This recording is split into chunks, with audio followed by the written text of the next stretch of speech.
परमेश्वर की महिमा हो। आज का मेरा विषय है इज़राइल का वो मंदिर जिसके गिर्द घूमता तृतीय विश्व युद्ध। जैसा कि हम लोग देख रहे हैं कि इज़राइल के मंदिर के ऊपर वहाँ के यहूदी लोग, विश्व में फैले हुए क्रिश्चियन या ईसाई लोग और मुस्लिम लोग अपना अपना अधिकार बता रहे हैं।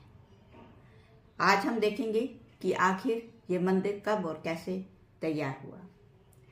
जैसा कि हम लोग जानते हैं कि परमेश्वर ने सृष्टि की रचना की, सूरज, चांद, सितारे और खूबसूरत पृथ्वी को बनाया। क्या वो अपने लिए भवन नहीं बनवा सकता था? लेकिन इसके लिए परमेश्वर इंसान की जिज्ञासा चाहता था, और ये जिज्ञासा पृथ्वी के दूसरे राजा दाऊद के मन में जागी। इससे पहले परमेश्वर से मिलने के लिए, परमेश्वर की बात सुनने के लिए या प्रार्थना करने के लिए तंबू लगाए जाते थे, और वो तंबू जो थे पवित्र होते थे। उनमें हर कोई आ जा नहीं सकता था, केवल नबी या भविष्यवक्ता जिन्हें परमेश्वर बुलाता था। जब राजा दाऊद के मन में परमेश्वर के लिए भवन बनाने की इच्छा जाहिर हुई, इसके लिए यहाँ लिखा हुआ है, अगर हम बाइबल में पहला इतिहास 17 आयत में देखें, तब राजा दाऊद ने नतान नबी से कहा, देख, मैं तो देवदारू के बने घर में रहता हूँ, परंतु यहोवा की वाचा का संदूक तंबू में रहता है। ये वाचा का संदूक वो था जिसके अंदर 2 पत्थर की तख्तियां लिखी हुई थी, जिन्हें परमेश्वर ने खुद आग के द्वारा उन पर 10 हुक्म लिखे थे और हजरत मूसा के द्वारा लोगों तक पहुंचाए थे, ताकि लोग अपना अच्छा जीवन बिताने के लिए इन 10 हुक्म का पालन करें। जब राजा दाऊद के मन की इच्छा को परमेश्वर को पता चला, तो उन्होंने नतान नबी के द्वारा यह कहला भेजा कि देख, मेरे निवास के लिए तू घर नहीं बनवाने पाएगा, परंतु मैं तेरे बाद तेरे वंश को, जो तेरे पुत्रों में से होगा, उसके राज्य को स्थिर करूंगा और वही मेरे लिए घर बनवाएगा। यदि हम पहला इतिहास 22 में देखते हैं, तो दाऊद ने अपने पुत्र सुलेमान से कहा कि मेरी हार्दिक इच्छा थी कि मैं अपने परमेश्वर यहोवा के नाम का भवन बनाऊं, परंतु परमेश्वर का यह वचन मेरे पास पहुंचा कि तूने बड़े बड़े युद्ध किए हैं, बहुत लहू बहाया है, इसलिए तू मेरे नाम का भवन ना बनाने पाएगा। और फिर हम आगे देखते हैं कि 1000 ईस्वी पूर्व, यानी ईसा पूर्व ईस्वी में राजा सुलेमान ने इस भवन को बनवाया, और उसने इस भवन को बनवाने के लिए दुनिया भर की खूबसूरत चीज़ों को, खूबसूरत धातुओं का प्रयोग किया। और जब ये भवन बनकर तैयार हो गया, तो उसने गिड़गिड़ाकर परमेश्वर से प्रार्थना की। उसके लिए भी लिखा हुआ है, यदि हम दूसरा इतिहास 6 आयत में देखें, कि अब हे यहोवा परमेश्वर, उठकर अपने सामर्थ्य के संदूक समेत अपने विश्राम स्थान में आ। और जब सुलेमान यह प्रार्थना कर चुका, तब स्वर्ग से आग ने गिरकर होम बलियों और अन्य कुर्बानियों को भस्म किया, और परमेश्वर का तेज भवन में भर गया। परमेश्वर ने कहा, अब से जो प्रार्थना इस स्थान पर की जाएगी, उस पर मेरी आंखें खुली और मेरे कान लगे रहेंगे, क्योंकि अब मैंने इस भवन को अपना लिया है और पवित्र किया है। और साथ में ये भी कहा कि परंतु यदि तुम लोग फिर जाओ और मेरी विधियों और आज्ञाओं को त्याग दो और पराये देवताओं की उपासना करो, तो मैं तुमको इस देश से जो मैंने दिया है जड़ से उखाड़ूंगा और इस भवन को अपनी दृष्टि से दूर करूंगा। लेकिन जैसे जैसे वंशावली बढ़ती गई, पाप फिर उभरने लगा, और लिखा है कि राजाओं सहित सब प्रधान याजकों ने और लोगों ने भी अन्य जातियों के से घिनौने काम करके बहुत बड़ा विश्वासघात किया, और यहोवा के इस भवन को जो उसने पवित्र किया था अशुद्ध कर डाला। लेकिन फिर भी परमेश्वर इंसान से प्रेम करता था, तो परमेश्वर ने एक बार अपने दूतों के द्वारा कहला भेजा कि मैं अपनी प्रजा से प्रेम करता हूँ और उन पर तरस खाता हूँ। परंतु वहाँ के लोगों ने उन दूतों को ठट्ठों में उड़ाया, वचनों को तुच्छ जाना, और यहाँ तक कि नबियों का भी अपमान किया। तब परमेश्वर ने झुंझलाकर क्रोध में आकर उस समय के राजा बेबीलोन के राजा नबूकदनेस्सर के द्वारा यरूशलेम पर चढ़ाई करवाई और उसने परमेश्वर के भवन में ही उनके जवानों को तलवार से घात किया। क्या जवान, क्या बूढ़े, क्या कुंवारियां, क्या स्त्रियां, किसी पर भी दया नहीं की और यहाँ तक कि परमेश्वर के भवन को फूंक डाला और यरूशलेम की शहरपनाह को तोड़ डाला। और जो लोग तलवार से बच गए थे उनको वो अपने साथ बंदी बनाकर ले गया। फिर जैसे जैसे समय बीतता गया, फिर परमेश्वर को अपने लोगों पर तरस आया और फिर परमेश्वर जब सब कुछ शांत हो गया तब परमेश्वर ने एक बार फिर से भवन निर्माण करने के लिए राजा से कहा। इसके लिए यहाँ लिखा हुआ है कि 150 वर्ष पूरे होने पर फारस के राजा कुस्नु के मन को यहोवा ने उभारा। तब उसने समस्त राज्य में यह प्रचार करवाया कि स्वर्ग के परमेश्वर यहोवा ने पृथ्वी भर का राज्य मुझे दिया है और परमेश्वर ने मुझे आज्ञा दी कि यरूशलेम जो यहूदा में है उसमें मेरा एक भवन बनवा। इसलिए मेरी प्रजा के लोगों, तुम में से जो कोई चाहे कि परमेश्वर उनके साथ रहे वह यहूदा के यरूशलेम में जाकर परमेश्वर का भवन बनाने में सहायता करे।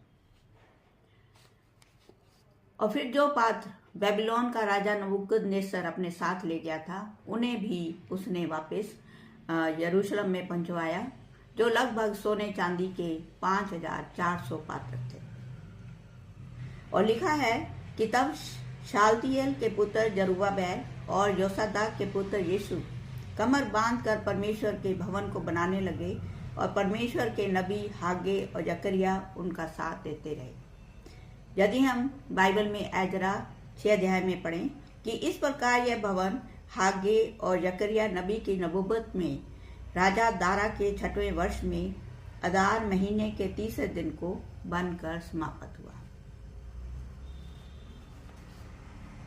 परंतु फिर पाप नहीं रुका और यहाँ तक लिखा है कि एजरा नबी के समय में ही पाप शुरू हो गया था और वहां के लोगों ने अन्य जातियों की स्त्रियों से वैवाहिक संबंध स्थापित किए और धीरे धीरे पाप चरम सीमा पर पहुंच गया। इसी बीच में ही प्रभु यीशु मसीह का इज़राइल के बैतलहम में जन्म हुआ और वो 33 वर्ष तक यरूशलेम और उसके आसपास के नगरों में लोगों को प्रचार करते रहे कि वो परमेश्वर का रास्ता अपनाए। इसके अलावा उन्होंने काफ़ी आश्चर्यचकित कार्य भी किए, जैसे कि बीमारों को अच्छा करना, कोढ़ियों को शुद्ध करना, लंगड़ों को टांगें देना और या फिर अंधों को आंखें देना और यहाँ तक कि मुर्दों को जिंदा किया। ये सब दिखाने के लिए कि सब कुछ परमेश्वर के हाथ में है, हमें सिर्फ परमेश्वर की इच्छा के अनुसार अपने जीवन को व्यतीत करना है। परंतु अफसोस, तब भी लोगों ने उनके वचनों पर ध्यान नहीं दिया, परंतु द्वेष में और डर के मारे वहाँ के उच्च अधिकारियों ने और लोगों ने उनके विरुद्ध षड्यंत्र रचे और आखिर में उन्हें क्रूस की मौत दी गई। प्रभु यीशु मसीह क्रूस की मौत के तीसरे दिन मृतकों में से जिंदा हुए और 40 दिन तक वो अपने चेलों के साथ और अपने लोगों के बीच में रहे और 40वें दिन उनका अपने चेलों के सामने ही स्वर्गारोहण हुआ। प्रभु यीशु मसीह ने जब इतना पाप देखा और ये सब कुछ होता देखा तो उन्होंने अपने समय में ही आखिरी दिनों में बता दिया था, जिसके लिए यहाँ बाइबल में लिखा हुआ है। यदि हम लूका 23 की 27 आयत को देखें, जिस समय प्रभु यीशु मसीह क्रूस लेकर कलवरी पर्वत पर जा रहे थे तो लोगों की बड़ी भीड़ उसके पीछे हो ली और उसमें से बहुत सी स्त्रियां भी थीं जो उसके लिए छाती पीटती और विलाप करती थीं। यीशु ने उनकी ओर मुड़कर कहा, आए यरूशलेम की पुत्रियों, मेरे लिए मत रो, परंतु अपने और अपने बालकों के लिए रो। एक और जगह भी लिखा हुआ है मत्ती 24 में कि जब उसके चेले उसको मंदिर की रचना दिखाने के लिए उसके पास आए, तब यीशु ने उनसे कहा, तुम यह सब देख रहे हो ना? मैं तुमसे सच कहता हूँ, यहाँ पत्थर पर पत्थर भी ना छूटेगा जो ढाया ना जाएगा। और ऐसा ही हुआ। प्रभु यीशु मसीह के स्वर्गारोहण के लगभग 35 वर्ष के पश्चात वहीं के रोमी राजा टाइटस ने लगभग 1,33,000 यहूदियों का कत्ल करवा दिया और मंदिर को तोड़ डाला, और जो लोग बच गए थे उनको यरूशलेम और फिलिस्तीन से बाहर निकाल दिया, और वो पूरे संसार में फैल गए।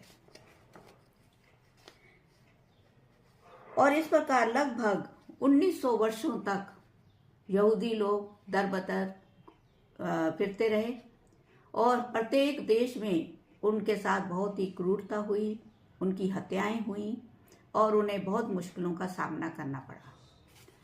फिर जैसे कि हमारे इतिहास में लिखा हुआ है कि अंत 14 मई 1948 में ग्रेट ब्रिटेन ने यूएन की सहायता से इजराइल को राष्ट्र घोषित किया, और एक बार फिर से दुनिया में इधर उधर भटक रहे यहूदी वापस इजराइल में इकट्ठे होने लगे, जो आज इजराइल के रूप में माने जाते हैं। इसी बीच 571 एडी में, यानी आफ्टर डेथ ऑफ क्राइस्ट, हजरत मोहम्मद का जन्म हुआ, और उन दिनों फिलिस्तीन पर मुस्लिम राजाओं का अधिकार था, और मुस्लिम समाज का मानना है कि हजरत मोहम्मद का यरूशलेम में स्वर्गारोहण हुआ, और उनकी याद में वहां पर अल अक्सा नाम से मस्जिद बनाई गई है, जो मुस्लिम लोगों के लिए तीसरी धार्मिक स्थल है।